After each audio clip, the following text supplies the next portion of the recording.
Bienvenue sur Média TV et ce nouveau coup de cœur de Matin Info. Le soleil est une source d'énergie propre intarissable à l'échelle de l'humanité, mais il est difficile de la stocker en grande quantité avec nos moyens actuels. Aujourd'hui, les panneaux solaires grand public ne sont pas capables de conserver l'énergie issue des rayonnements solaires à long terme et ils produisent de faibles rendements lorsqu'il pleut ou que le ciel est obscurci par les nuages.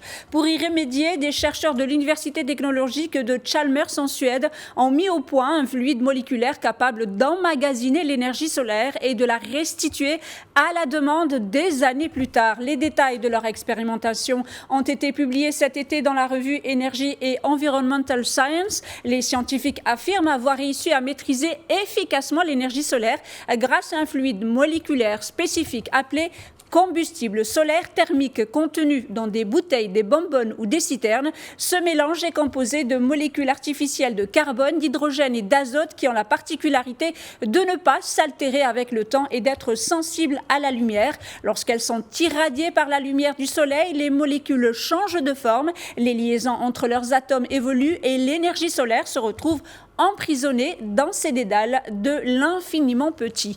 Tout l'intérêt pour les chercheurs est que les nouvelles molécules ainsi créées, que l'on appelle donc des isomères, conservent leurs propriétés initiales. Elles sont formées de mêmes atomes qui ne s'altèrent pas avec le temps et conservent leur température ambiante. Je vous propose d'écouter Casper Mott-Poulsen, qui est un des scientifiques de la recherche et qui, bien sûr, est scientifique au département de chimie et de biologie moléculaire à l'université de Gothenburg en Suède. On l'écoute.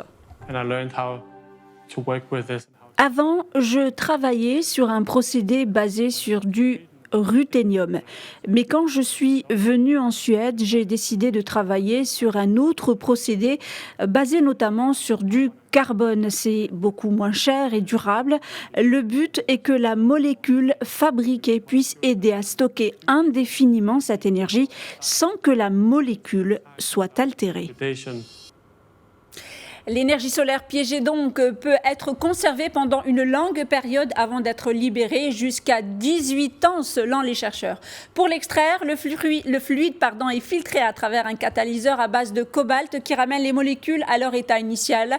Leur transformation dégage une quantité de chaleur abondante. Lors de la réaction, le liquide a pu atteindre 83 degrés Celsius. Les chercheurs espèrent dépasser rapidement les 100 degrés et même plus. Le cycle a été testé plus d'une centaine de fois sur le toit de l'université suédoise sans montrer de signes de dégradation. Le meilleur résultat obtenu a permis de stocker jusqu'à 200 Wh d'énergie par kilogramme, ce qui représente quasiment le double de la capacité énergétique de certaines batteries utilisées aujourd'hui pour conserver l'électricité issue des panneaux solaires. Les auteurs de l'étude sont confiants dans le développement futur du système. Selon eux, cette forme de chaleur pourra être utilisée pour alimenter un système de chauffage domestique, un chauffe-eau, un lave-vaisselle ou un sèche-linge.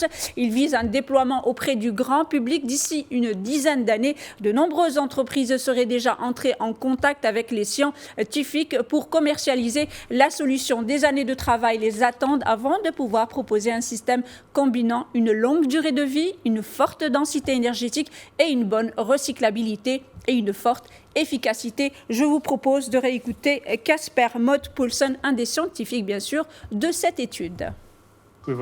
Le rêve serait que dans 10 ou 15 ans, nous puissions fabriquer une molécule capable d'absorber de l'énergie d'une manière efficace, qu'elle puisse être libérée ensuite et produire une chaleur qui atteindra jusqu'à 700 degrés. C'est comme fabriquer une batterie universelle qui contient de l'énergie que l'on puisse utiliser à n'importe quel moment et quand on en a besoin.